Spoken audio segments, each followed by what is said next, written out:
I'm Rosita Mayhem and I'm doing my first video for YouTube. Hi, thanks for joining me on my discussion today. So today I thought I'd start with an easy topic, which is Elisa Lam. Now, for those of you who are unaware of Elisa Lam, I will be going through some of the basics of the story today. For those of you who are aware of the story, I'll be going through the theories of what happened to her, and then I'll be discussing my theory at the end of the video. I'm just going to say now for disclaimer, the theory I say at the end of the video is none other than my own. I'm not saying it's fact, I am just stating my opinion on the case. So, there was a 21-year-old student, Elisa Lam. She was living in Canada, I do believe, with her family, but they originally came from Hong Kong. She had bipolar disorder and she had depression. She was actually prescribed 4 different types of medication for her conditions. She wanted to travel a little bit. I know she took a year out of her studies to travel a little bit. Her parents were concerned for her well-being as she was travelling alone, but she stated that she would contact them every day while she was away. And I think the first place she went to was San Diego. She went to San Diego Zoo. She took pictures and she was posting them onto her social media. It seemed like she was enjoying herself while she was away. Then she went to Los Angeles and checked into the Cecil Hotel. For those of you who are unaware, the Cecil Hotel has a very dark history. It has had people kill themselves in the hotel before. People have jumped out their hotel windows or slashed their wrists in the hotel. And I know 2 serial killers were residing at the hotel at once. I don't mean simultaneously, I mean they were there at some point. And one of them would even come through the lobby of the hotel with taking his bloodied clothes off, but the hotel staff never said anything. Maybe they were too scared to say anything, seeing I was a serial killer. Anyway, I digress. Back to Elisa Lam. So she went and checked into the Cecil Hotel. Personally, I believe she checked into the Cecil Hotel because it was cheap accommodation, because it's at Skid Row in LA. Skid Row is what I heard of is a rough area filled with a lot of homeless people, sex offenders, all the dangerous type of people. I know that when she went to the Cecil Hotel, she was meant to be sharing accommodation, a room with roommates, and they asked for her to have her own room because she was displaying odd behaviour. I believe this is due to her bipolar. However, they moved her to her own accommodation on the 5th floor. January 31st, 2013 is the last time anybody saw Elisa Lam. I know a bookshop lady, I can't remember her name, but a owner of the bookshop spoke to her on that day and said she was lively, outgoing and friendly. She was buying presents to take back to her family. She was even asking about a book, asking if it'd be too heavy to take with her as she travelled. This shows me that she was making plans for herself. She was planning on travelling still. She was planning on getting to her final destination, and she was planning to see her family and give them presents. So on January 31st, when she was meant to check out the Cecil Hotel, no one heard from her. Her family didn't hear from her, and they worried. They contacted LAPD to say their daughter had disappeared, and they flew over to LA to help with the search of their daughter. They did a search, I think, on February 1st, 2013. The police searched the hotel, but they were not able to search every room due to the fact that there was no probable cause of a crime, so they could not search all the rooms. But they took in the dogs into the hotel and even searched the rooftop, but the dogs got no scent of Elisa Lam. And their parents was worried as anything. their daughter had disappeared with no reason. No one knew what happened to her. Police gave out a video to the public, and it's the last ever footage of Elisa Lam. It's CCTV footage from the Cecil Hotel's elevator. But they gave that out to the public, and the public came up with their own theories and suggestions of what may have happened to Elisa Lam. In this footage, I will try and link a description down below, guys. I will try my hardest to do that. But in this footage, she is acting very strangely. She pushes a lot of buttons. She seems to duck her head out of the elevator and look both ways down the corridor. She hides in the corner. She then jumps out of the elevator, steps left, steps back, moves to next to the door, stays there for a moment, comes back into the elevator, pushes more buttons randomly. Then she steps back out where she just was, turns her head to the right, seems to be talking to someone, gesturing her hands in the process, doing a lot of weird gestures with her hands, and then she looks to her left, walks off with her hands over her head.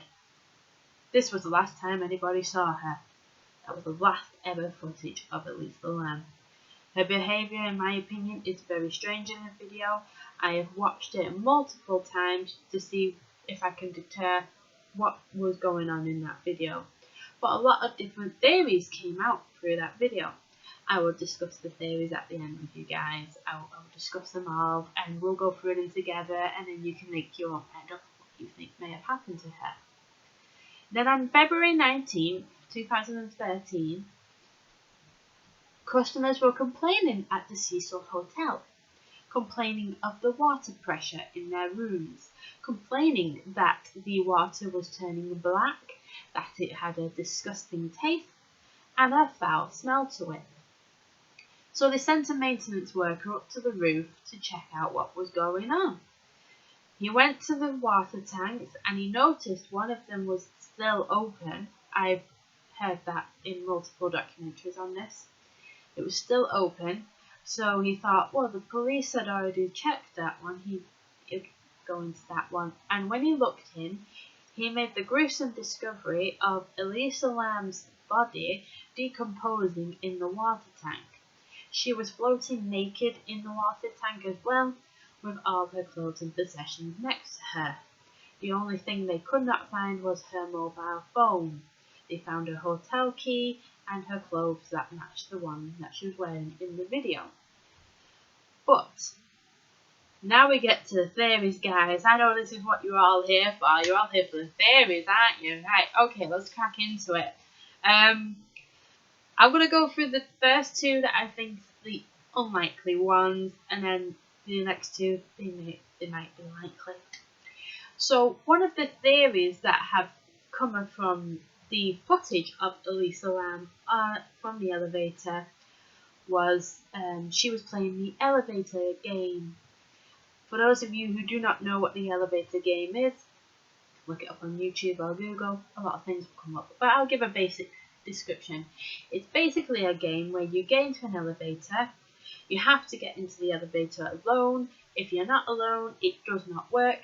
You have to make the elevator go to different floors. And near the end of the game, you press number 5.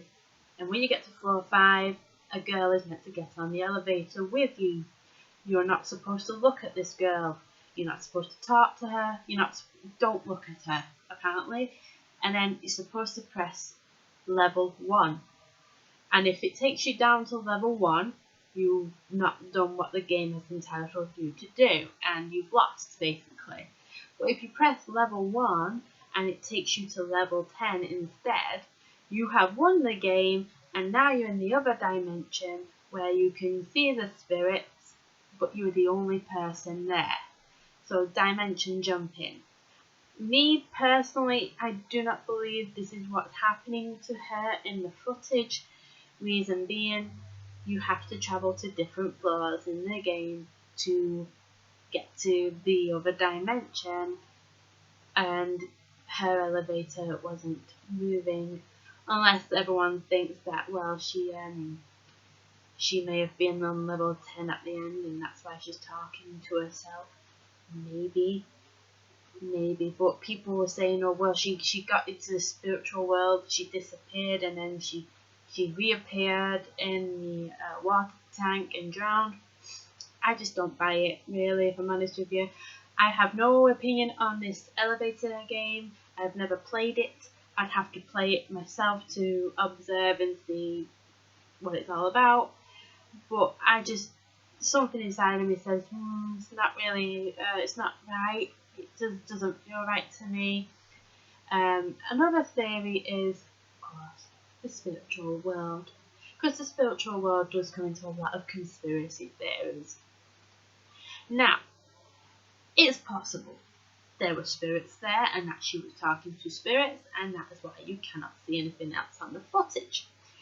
But personally, I don't think she was possessed or anything like that. People have claimed she was possessed because of her strange behaviour on the elevator, and she was talking to the dead and they lured her to her death. I don't buy it. One being, I don't believe ghosts want to kill you unless they're demons, and I don't think she would have been talking to demons, really. But that is just my opinion, guys. You're open-minded to whatever you want to believe in, right? Believe in whatever you want to believe in. Don't let anyone tell you any different. So let's go to the two that are more likely to what happened. One of the main theories behind this case is murder. Well, she was murdered. Highly likely she was murdered, and that she was trying to hide from a killer in the elevator, and that's why she was trying to get to a different floor quickly. That's why she was hiding in the corner. That's why she was acting strangely. She was panicking and fearing for her life.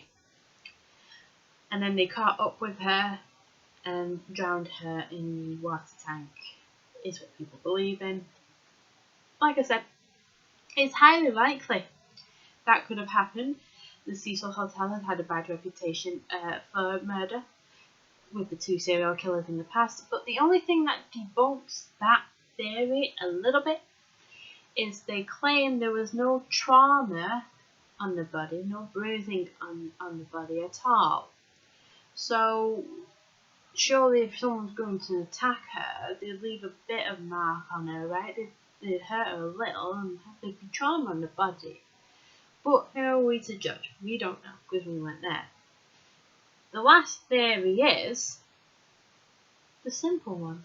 The really simple one, guys. It was all her mental health. I said before she had bipolar disorder and she was on medication for her bipolar. People claim that she was having a manic episode with her bipolar and was hallucinating and seeing things that weren't there, which is highly plausible. Then she made her way to the roof. People claimed that she may have accidentally mistook the water tanks as a place to hide from the hallucinations. Well, didn't realise it was a water tank, jumped into it, then realised when she got in, tried to get out, took her clothes off because they were pulling her down, and scrambled out to get out. But, again, if this was the case, why wasn't she screaming for help when they went to look on the roof? Why wasn't she saying, I'm in here, get me out, I accidentally got in? Because they went in the day after, I think, so surely she'd still be conscious, but who knows? She may not have. She may have fallen unconscious and accidentally drowned. So there's the theory. The coroner even listed the death as an accidental drowning. So it is highly likely her mental health did actually kill her. My theory is this. That she was having a manic episode in the elevator, that she was hallucinating and seeing things that weren't really there. But I believe someone who worked for the hotel watched her through the CCTV footage and thought, there's a girl who's clearly not with it and is vulnerable. Took advantage of her, killed her in the process, and then thought, how do I get rid of a body? You know, I made a mistake here. I wasn't meant to kill her. It was an accident. And then dispose of her body in the water tanks along with her clothes and belongings, because water will erase the evidence and the scent.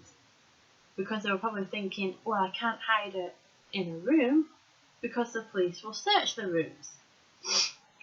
And I believe it was a worker, because I know one of the doors to get to the rooftop of the Cecil Hotel requires a passcode from an employee.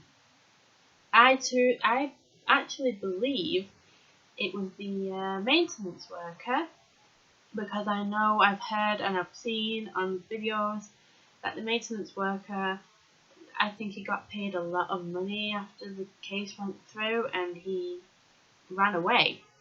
Why run if you're not guilty? Why run unless you're hiding something? But that's just like my opinion. So that's my theory on Elisa Lam, and those are the basics.